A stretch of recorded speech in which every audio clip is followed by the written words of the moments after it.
اور فہم کے قابل بنے گا. یہ اکتسابی چیزیں ہو گئیں, یہ اس کے پاس آلات آ گئے. مگر جب وہ بیٹھے گا پڑھنے کے لیے تو دوسرا راستہ کیا ہے؟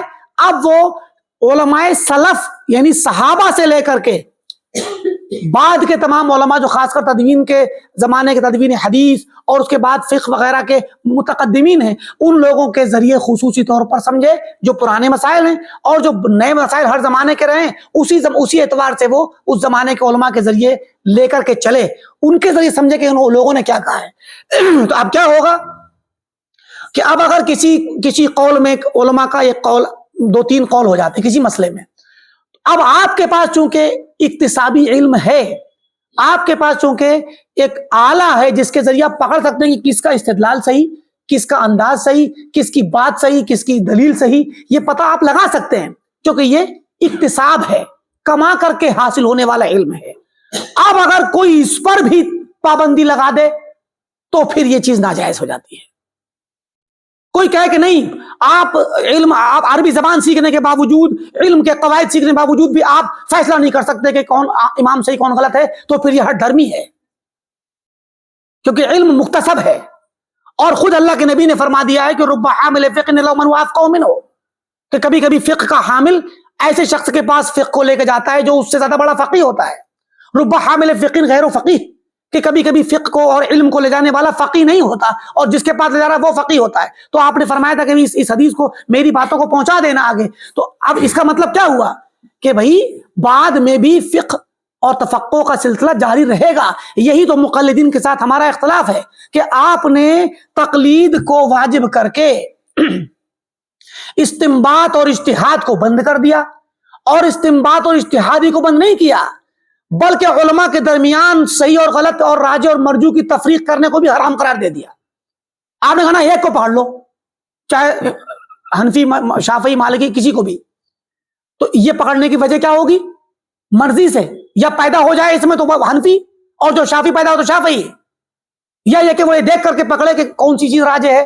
تو اب مکمل راجح تو کوئی بھی نہیں ہے, تو کسی نہ کسی طرح فیصلہ تو کرنا پڑے گا نا. تو کیسے فیصلہ کرے گا؟ باپ دادا سے سن کر کے یا کسی مقلد سے سن کر کے؟ بھائی وہ خود علم سیکھے گا اور خود آلات استعمال کرے گا, علم کے آلات کو استعمال کرے گا, طریقے استعمال, انہی اہل علم کے طریقوں سے پتہ لگا لے گا کہ کون سی بات صحیح ہے, کون سی بات غلط ہے. تو جب یہ کریں گے تو پھر کوئی مذہب بھی اس قابل نہیں ہے چاروں میں سے کہ پورے طور پر اسی کو لیا جائے. چاروں میں سے کوئی بھی اس قابل نہیں کہ پورے طور پر اسی کو لیا جائے, بلکہ قابل وہ ہے جو کتاب اللہ و سنت رسول اللہ کے مطابق ہے. اب یہاں ہمیں کتاب اللہ و سنت رسول اللہ کہہ کر کے ان مذاہب سے اور علماء سے الگ نہیں ہونا ہے. یہاں فرق سمجھیے گا کہ کوئی کہے نا ہمیں مذہب نہیں پکڑنا ہے ابو حنیفہ یا شافعی مالکی کا, بلکہ ہمیں قرآن و حدیث سمجھنا ہے. یہ قرآن و حدیث ہمارا مذہب ضرور ہے, مگر ہم علماء کے ذریعے سمجھتے ہیں, تو یہی تو سلف کا منہج ہے. سلف کے ذریعے ہی سمجھتے ہیں تاکہ ہم جو قرآن کو سمجھ رہے ہیں وہ علماء ہی کے ذریعے سمجھتے ہوئے آئیں, اور جس کا قول کتاب و سنت مطابق ہوگا اس کو لے لیں. یہاں پر جو مذاہب فقہیہ کے لوگوں نے اور مقلدین نے جو پابندی لگائی ہے, اور انہوں نے ایسا مظاہرہ کیا ہے کہ جیسے کہ 4 بڑے اماموں کے بعد اب قیامت تک کوئی فقیہ اور مجتہد آ ہی نہیں سکتا, یہ مظاہرہ کیا ہے, یہ پیش کرنے کی کوشش کی. اب اجتہاد کا دروازہ بند ہو گیا اور اب تو کوئی اتنا بڑا فقیہ پیدا ہو ہی نہیں سکتا. یہ اس کا جواب یہ ہے کہ اجتہاد تک پہنچنا اور قابل اجتہاد ہو کر کے اجتہاد کرنا, عالم بننا, یہ اکتسابی چیز ہے. یعنی کما کر کے آدمی محنت کر کے حاصل کر سکتا ہے. جیسے کہ آج کے زمانے میں ڈاکٹر بن جاتے ہیں, انجینئر بن جاتے ہیں, اور الگ الگ چیزوں کے ماہر بن جاتے ہیں. تو علم ہے, یہ علم کو سیکھا جا سکتا ہے. تو تعجب اس بات پر ہے کہ علم جو کہ سیکھا جا سکتا ہے اس میں تو آپ کہہ رہے ہیں کہ صرف 4 ہی لوگ بڑے بڑے عالم بنے, امام بنے, اور کوئی بنے ان کے درجے کا کوئی ہوا ہی نہیں. اور جبکہ وہ راستہ ایسا ہے کہ کوئی بھی سیکھے قیامت تک بڑا عالم بن سکتا ہے. اور ہم دیکھتے ہیں کہ نبوت جو ہے, نبی بنانا, نبوت کو آپ کوئی آدمی حاصل نہیں کر سکتا. نبوت سیکھی جانے والی چیز نہیں ہے کہ کوئی آدمی زمانے نبوت میں اللہ کے نبی صلی اللہ علیہ وسلم کے زمانے سے پہلے یا آج کوئی محنت کرے اور کچھ علم سیکھ لے جس سے وہ نبی بن جائے. ایسا نہیں ہو سکتا. نبوت کو کما نہیں سکتے.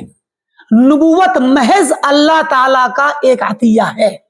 ایک اختیار ہے، وہ جس کو چاہے دے دے، جس شخص کو چاہے وہ نبی بنا لے. اور یہ کام اللہ تعالیٰ نے بہت سے لوگوں میں کیا.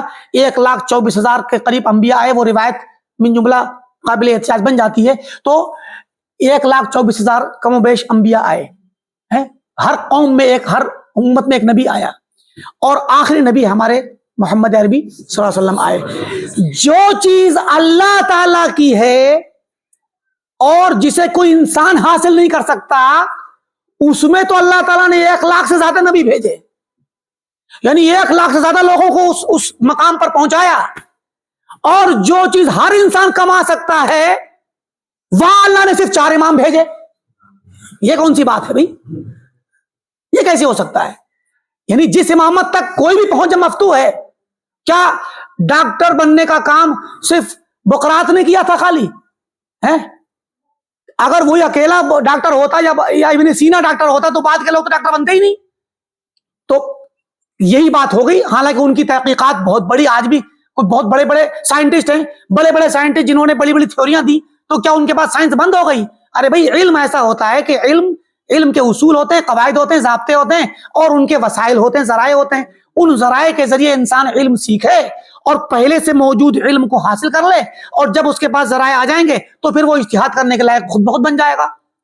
تو اجتہاد کا دروازہ بند کرنا اور یہ کہنا کہ ان 4 اماموں کے علاوہ کوئی دوسرا امام دنیا میں پیدا ہی نہیں ہوا، یہ بات غلط ہے اور دن کے اجالے میں آنکھوں میں دھول جھونکنے کے مترادف ہے. اللہ تعالی ہمیں اس ہر دھرمی سے بچائے. یہ جو سوال آئے ہیں انشاءاللہ ان کا جواب آئندہ ہفتے دیا جائے گا باذن اللہ.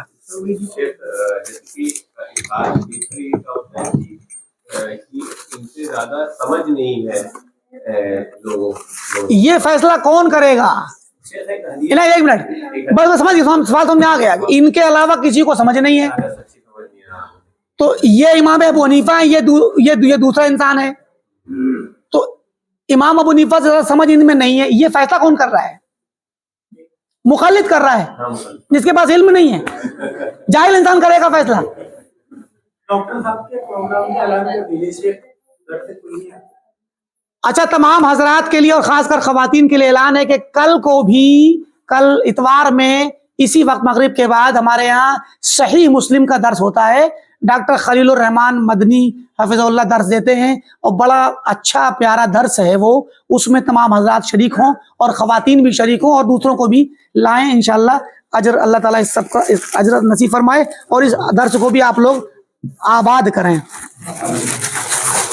ٹھیک ہے، اسی پہ اکتفا کرتے ہیں. صلی اللہ علیہ نبینا محمد وعلی آلہ وصحبہ اجمعین وسلم تسلیما.